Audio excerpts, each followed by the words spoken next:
मस्त आहे ना? एवढा कलरफुल कोंबडा कुठे मिळाला ग तुला? कोंबडा व्हाईटच होता, पण ना मी त्याच्या फेदर्सला असे कलर्स दिले आणि याचा मी कलरफुल पॅरेट तयार करणार आहे आता. तुला मी माझी बेस्ट आर्ट दाखवू? तिकडे बघ.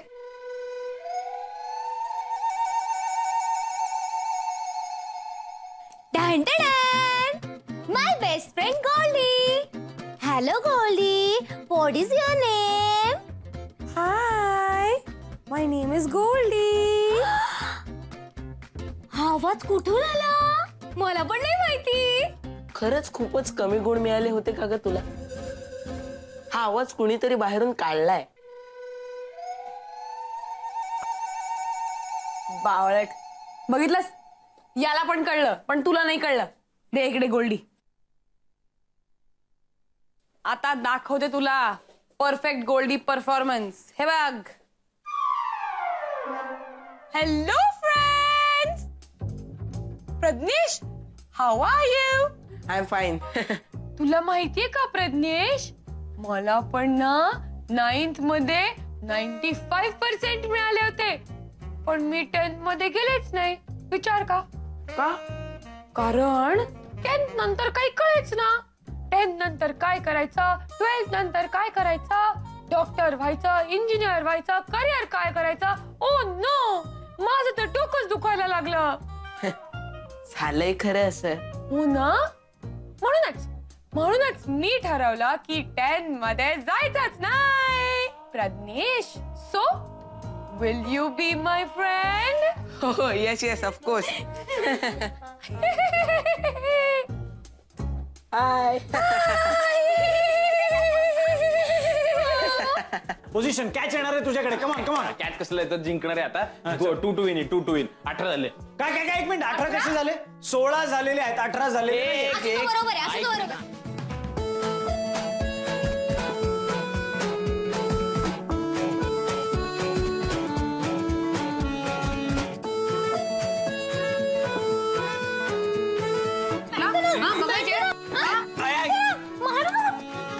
काय? एक मिनिट, काय चाललंय हे? काही नाही, हे इकडे बावळट घरात जरा क्रिकेट खेळत होते म्हणून मी यांना धुत होते, बाकी काही नाही. क्रिकेट घरात? क्रिकेट जरा. हा मी नाही, 2 मिनिटं देतोय मी. 2 मिनिटं. 2 मिनिटात सगळ्या वस्तू जागच्या जागी गेल्या पाहिजेत.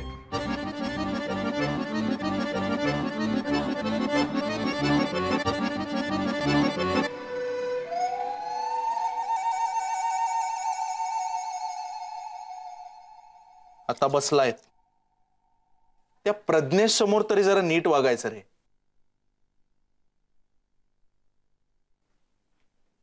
मला मजा येते. काय मजा येते? हा, मजा काय येते तुला? काय सर्कस चालू आहे का इथे? आय एम सॉरी प्रज्ञेश, पण तू प्लीज यांच्या नादाला लागू नकोस, नाहीतर तुलाही यांच्यासारखं आयुष्यभर स्ट्रगल करावं लागेल. पण हे कुठे स्ट्रगल करतायत, हे तर एन्जॉय करतायत. अरे ते आत्ता, एरवी पाहायला पाहिजेस तू त्यांना. हा आशुतोष महिन्याचा स्वतःपुरता खर्च मिळवता मिळवता नाके नऊ येते याच्या. अरे हा कैवल्य, एखादी ट्यून सुचत नसली ना त्याला अख्खं घर डोक्यावर घेतो, असा मारेकऱ्यासारखा फिरत असतो घरभर. आणि ही मीनल, ही ऑडिशनहून आली ना की एकदा भेटायला येते. पावसाळ्यात भाव पडलेला आंबा असतो ना, तसा चेहरा असतो तिचा. तरी हिला सांगत होतो आम्ही, ऍक्टर होऊ नकोस, ऍक्टर होऊ नकोस. ऍक्टर होण्यासाठी बऱ्याच गोष्टी आवश्यक आहेत. पण मला माहितीये, ऍक्टर व्हायचं असेल तर आवाज नीट वापरता आला पाहिजे, कल्पना शक्ती असायला हवी, गाणं गाता आलं पाहिजे, गोष्ट सांगता आली पाहिजे. मला आवडेल ऍक्टर व्हायला. इरफान खान. अरे देवा, 1 तास गेलो मी, तुम्ही वाया घालवलं त्याला. ऍक्टर काय व्हायचंय? हा, एका तरी ऍक्टरचं भलं झालंय का आयुष्यात? ते ऍक्टर बिक्टर होण्याचे विचार काढून टाका मनातून. का? काय प्रॉब्लेम आहे ऍक्टर होण्यात? नाही, प्रॉब्लेम काहीच नाही मीनल, कळलं ना. पण तो आता 10वी झालाय. अगं मातीचा गोळा आहे तो. त्याचं मन इतकं चंचल आहे, आज त्याला ऍक्टर व्हावं असं वाटतंय, उद्या त्याला सिंगर व्हावं असं वाटेल. काय प्रॉब्लेम आहे त्याला सिंगर व्हावंसं वाटलं तर? अरे प्रॉब्लेम काहीच नाही रे कैवल्य. ऍक्टर सिंगर व्हायला कोणाचा काय प्रॉब्लेम असणार आहे? पण त्याच्याकडे बघ एकदा, त्याचा पिंड आहे का तो? साधा मुलगा आहे तो. अरे त्याचा पिंड तो स्वतः शोधेल ना, हळूहळू. हळूहळू हळूहळू. अहो तोपर्यंत आयुष्य निघून गेला असेल, कचरा झाला असेल आयुष्याचा. नाही नाही, तसं काय होणार नाही. आणि झालं ना तरी तो कचऱ्यातून कलाकारी करेल. त्याला शिकवलंय मी, मगाशीच सांगितलंय. मला आवडेल. काय आवडेल? प्रज्ञेश काय आवडेल? हे बघ, आयुष्याची दिशा ठरवूनच घ्यायला हवी. आयुष्याची दिशा ठरवेल तो नंतर.